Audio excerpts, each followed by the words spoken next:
المتأخرة. أما المصادر القديمة ذكر بمصدر واحد، صاحب المصدر اسمه الفضيل بن الزبير، معاصر للإمام الباقر ومعاصر لزيد بن علي.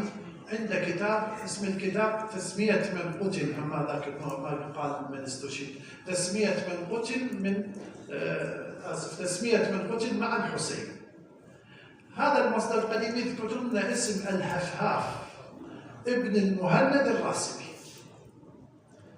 الهفهاف هذا المصدر قديم واحد، والمصادر المتأخرة تقريبا كلها تذكر.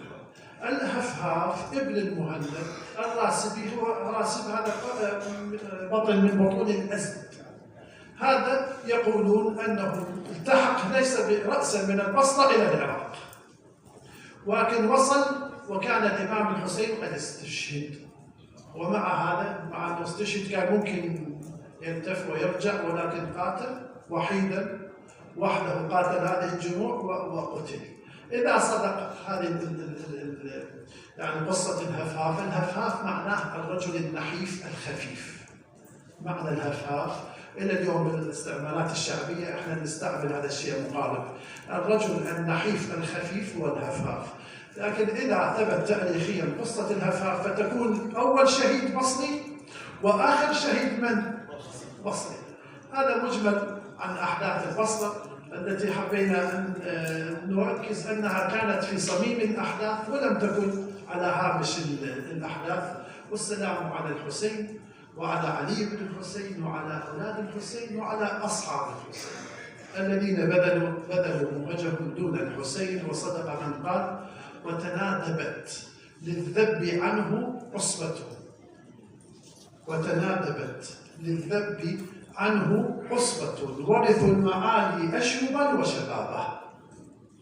من ينتدبهم للكريهة ينتدب منهم، ضرارمة ليوث غضابة.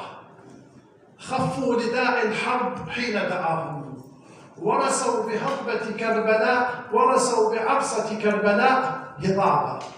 يتمايلون كأنما غنى لهم وقع الظبا وسقاهم أكوابا.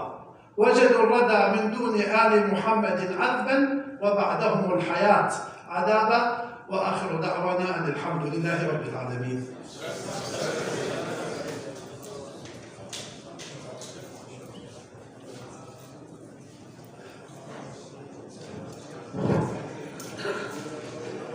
شكرا سماحة السيد العلامة مهدي المحاضرة القيمة والممتعة. إن شاء الله استحسنتم ما تفضل به سماحة السيد. شكرا لحضوركم، شكرا لكل خطواتكم التي جئتم بها.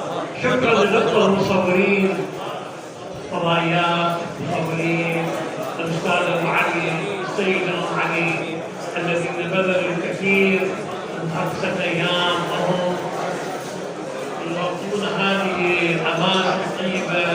شكرا للأستاذ سعد سامر، شكرا للأستاذ خالد القسام الذين ساعدونا.